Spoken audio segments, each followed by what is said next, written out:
গোলাগাভৰুৰ বঁটা প্ৰদান কৰাত মই অতি সুখী হৈছোঁ আৰু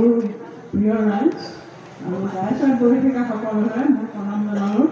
আৰু যিখিনি মোৰ আগত বহি আছে ৰাইজৰে শুভেচ্ছা আৰু প্ৰণাম জনাই আৰম্ভ কৰিছোঁ মোৰ সৰু অকণমান বক্তব্য কাৰণ যেতিয়া কয় when the heart is full words are few মোৰ মানে আজি এনেকুৱা লাগিছে ইমান সুন্দৰকৈ এইটো এটা অনুষ্ঠানে মোক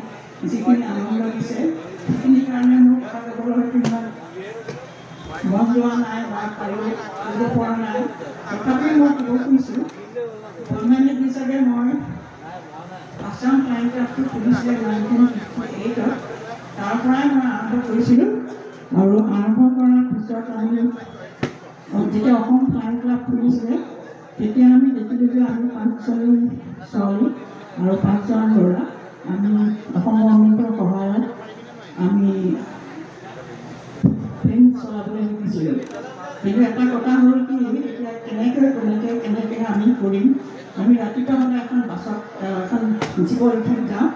তাত আমি প্ৰথমতে যিদিনাখন মই প্ৰথম প্লেনত উঠিছোঁ সেইদিনাখন মই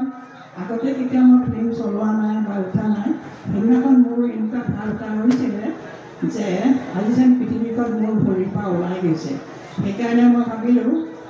এটা বেলেগ বস্তু কাৰণ সৰুৰে পৰা মই আছিলোঁ অকণমান বেলেগ ধৰণৰ সদায় মই ল'ৰাৰ নিচিনাকৈ কাম কৰিছিলোঁ গছত উঠি মধুৰিআম নাম পাইছিলোঁ তাৰপিছত মই মাছ ধৰিছিলোঁ সাঁতুৰিব শিকিছিলোঁ সেইখিনি কৰাৰ কাৰণে মোৰ দেউতা কমলেশ্বৰ চুতীয়া তেখেত হৈছে কবি সাহিত্যিক অসমৰ মানুহে জানে তেখেতে মোক ক'লে চোৱাচোন কাগজত ওলাইছে গভৰ্ণমেণ্টত যাবলৈ তই দেচোন তই পাৰিবি চ' মই এপ্লাই কৰিলোঁ পালোঁ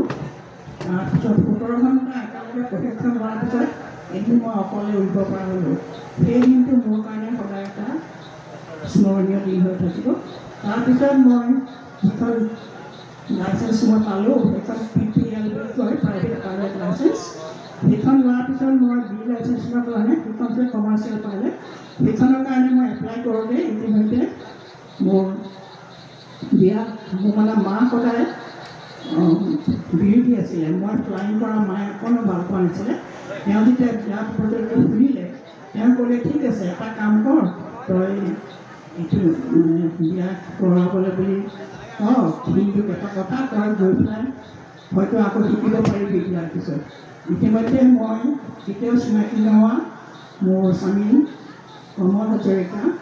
সকলোৱে জানে তেওঁ মৃত্যু চেন্নাইলৈ যাওঁতে এতিয়াও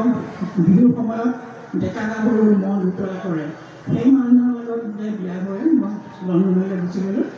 লণ্ডনত মই শিকিবলৈ আৰম্ভ কৰোঁতেই দেখিলোঁতো বহুত এক্সপেঞ্চিভ সেইকাৰণে মই ভাবিলোঁ যে ঘৰ অঞ্চল কৰাটো এতিয়া ভাল হ'ব সেইকাৰণে মই সেইখিনিতে সামৰণি মাৰিলোঁ কিন্তু যেতিয়া মই অসমত থাকোঁতে ফ্লাইং কৰিছিলোঁ তেতিয়া কিবাকিবি কাৰণত মোৰ ইমান মন গৈছিলে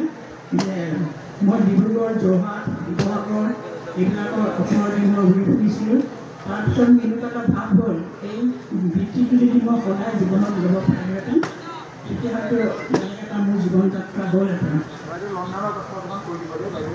লণ্ডনৰ কথা ইয়াত নাথাকিব নেকি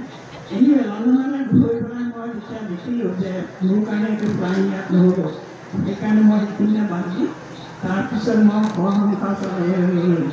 কিন্তু তাৰ আগতে মই যেতিয়া অসমত ফ্লাইং কৰিছিলোঁ তেতিয়া সৰু সুৰা কথা কিছুমান মোৰ আজিও মনত পৰে তেতিয়া শৰাইঘাটৰ দলংখনৰ খুটাকেইটা মাত্ৰ ফুটিছিলে কিন্তু এদিন মোৰ ইনষ্ট্ৰাক্টৰজনে ক'লে মই তোমাক এটা টিপ দেখুৱাম আজি তুমি এইটো কেতিয়াও নকৰিবা এইটো ৰিস্কি হয় চ' তেওঁ পিলাৰ দুটাৰ মাজেৰে প্লেনখন নি আকৌ ওপৰত উঠি দিছিলোঁ এতিয়া মই ভাবিলোঁ কৃষ্ণটো মই অকলে চলাম মই সেইটো ট্ৰিপ আৰম্ভ কৰিছিলোঁ কিন্তু তেওঁলোকে ক'লে যে এনেকুৱা কাম কেতিয়াও কৰিব নালাগে তোমালোকে শিকিহে আছা তাৰপিছত তেতিয়াহে অকণমান মানে এক্সপিৰিয়েঞ্চ হ'লেহে পাৰিবা এইবিলাক কৰিবলৈ এনেকুৱা সৰু সুৰা ঘটনা মোৰ জীৱনত বহুতো হৈছিলে আৰু তাৰপিছত যেতিয়া মই লণ্ডনৰ পৰা গুৱাহাটীলৈ আহোঁ যে ডাঙৰ প্লেনখন চলোৱাত মই বহুতো ভাবিছিলোঁ মই যেতিয়া এখন ডাঙৰ প্লেন চলাব পাৰোঁ কিন্তু বিয়াৰ পিছত মই ঘৰ সংসাৰ চলাবলৈ আৰম্ভ কৰাৰ পিছতেই দেখিলোঁ যে মোৰ এতিয়া লাইফটো হয়তো ইটোতকৈ হয়তো ভাল সেইবুলি ভবাৰ লগে লগে মই ভাবিলোঁ যে এতিয়া আৰু ফাইন কৰাৰ ইচ্ছাটো বাদ দিব লাগিব। সেই তাতে মোৰ ফাইনৰ কথাখিনি শেষ হ'ল। তাকে মই